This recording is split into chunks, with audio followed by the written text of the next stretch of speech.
Hoy estamos en el día 36 del conflicto entre Estados Unidos e Irán y el mercado de vivienda lo está sintiendo, no de forma catastrófica, pero sí de forma clara y medible. Vamos a revisar los datos más recientes para entender exactamente en qué punto estamos. Empecemos con las tasas hipotecarias, porque es el factor que más impacta todo lo demás.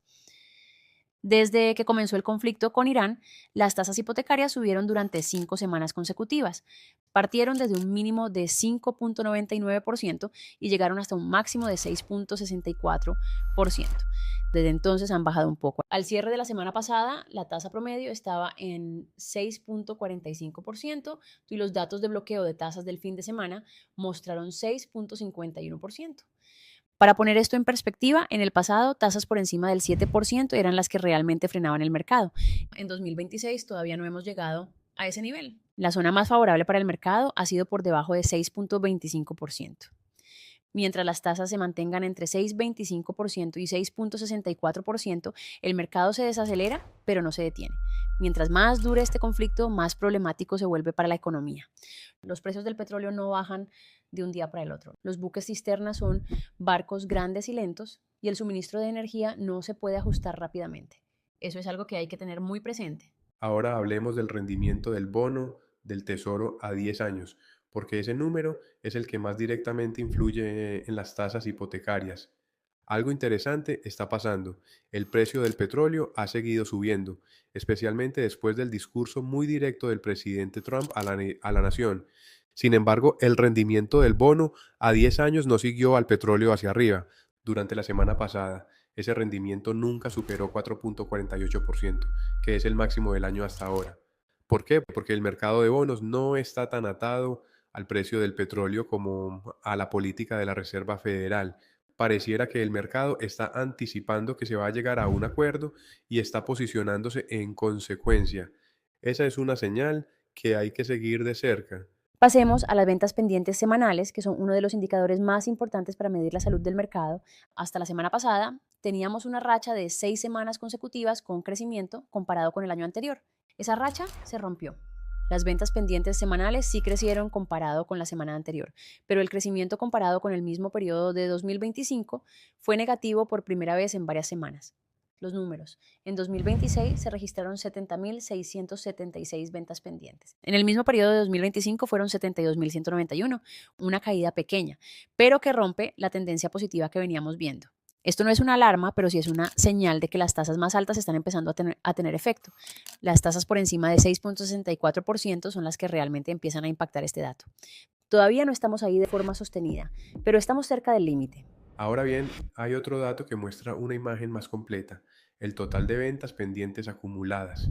Este número no captura la volatilidad semana a semana, pero sí muestra la tendencia general del año.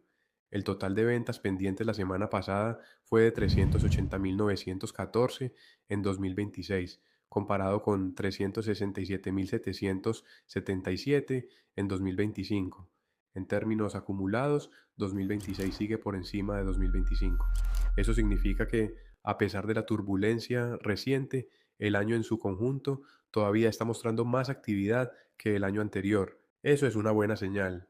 Las solicitudes de hipoteca para compra son otro dato clave, porque nos dicen hacia dónde van las ventas en los próximos 30 a 90 días. Es un indicador adelantado del mercado. La semana pasada, el crecimiento, comparado con el año anterior, se desaceleró del 5% al 1%. Y semana a semana hubo una caída del 3%. Las tasas más altas están afectando este dato de forma más visible, aunque todavía no de forma preocupante. ¿Cómo va 2026 en este indicador hasta ahora? 5 semanas con crecimiento positivo semana a semana, 6 semanas con caída semana a semana, una semana plana, 7 semanas con crecimiento de 2 dígitos comparado con el año anterior y 12 semanas en total con crecimiento positivo comparado con el año anterior. El año sigue positivo en general, pero la tendencia de las últimas 2 semanas muestra desaceleración. Uno de los factores que ha protegido al mercado este año es algo que se llama el spread hipotecario. Es la diferencia entre la tasa de una hipoteca a 30 años y el rendimiento del bono del tesoro a 10 años. Y entender esto es clave para entender por qué las tasas no han subido más de lo que han subido. Históricamente ese spread ha oscilado entre 1,60% y 1,80%. La semana pasada cerró en 2,11%. Eso es más alto de lo ideal, pero sigue siendo mejor que lo que vimos en 2023, 2024 y 2025. Para que esto tenga sentido con números concretos, si hoy tuviéramos el peor nivel de spread que hubo en 2023, las tasas hipotecarias estarían en 7.45% en lugar de 6.45%. Si fuera el peor nivel de 2024, estarían en 7.07%, y si fuera el peor nivel de 2025, estarían en 6.88%. El hecho de que las tasas estén en 6.45%, a pesar de todo lo que está pasando, es en gran parte gracias a que el spread está en mejores condiciones que en años anteriores. Eso es una buena noticia que muchas personas no conocen. ¿Cómo está el inventario de casas disponibles? La temporada de primavera está en pleno apogeo y el inventario está creciendo, como es normal en esta época del año. La semana del 28 de marzo al 3 de abril, el inventario subió de 713.549 a 723.460 casas. En el mismo periodo del año pasado subió de 675.557 a 691.173. Hay más inventario disponible ahora que hace un año. Sin embargo, el ritmo de crecimiento del inventario se ha desacelerado de forma significativa. En el punto más alto de 2025, llegamos a tener un crecimiento del 33% comparado con el año anterior. Ahora ese crecimiento es de solo 4.67%. Eso tiene sentido porque las tasas más bajas que hubo a principio de año activaron más demanda y esa demanda absorbió parte del inventario disponible. Lo importante es que estamos lejos de los niveles problemáticos de 2021, 2022 y 2023, cuando había muy poca oferta. Hoy hay suficiente inventario para mantener los precios bajo control. Los nuevos listados son un dato que nos ha decepcionado un poco este año.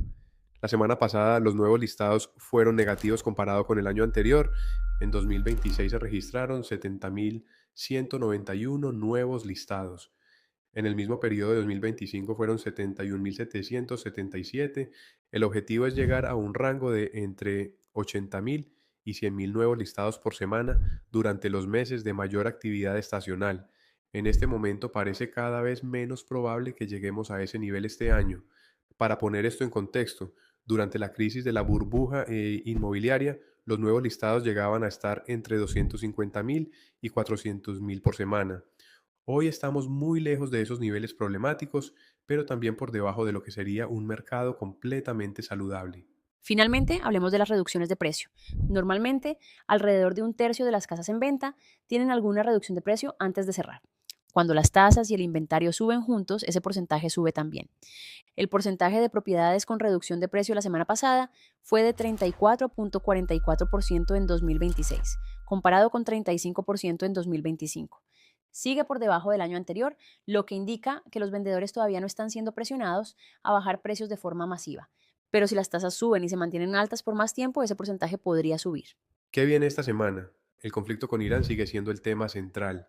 Estados Unidos le dio a Irán 48 horas adicionales para llegar a un acuerdo. Mientras eso no se resuelva, el mercado va a seguir mirando ese conflicto por encima de cualquier otro dato económico. También salen esta semana los datos de inflación y las cifras de ventas de casas existentes, dos reportes importantes que vamos a estar siguiendo de cerca. En resumen, el mercado de vivienda está aguantando, no está en crisis, pero las tasas más altas están empezando a dejar huella en los datos y la duración del conflicto con Irán es el factor más importante a vigilar en las próximas semanas. En Bonanza, seguimos estos números cada semana para que tú no tengas que hacerlo solo. Si tienes preguntas sobre cómo todo esto te afecta a ti específicamente aquí en Atlanta, llámanos o escríbenos hoy. Estamos aquí para ayudarte a tomar la mejor decisión con la información más actualizada que hay.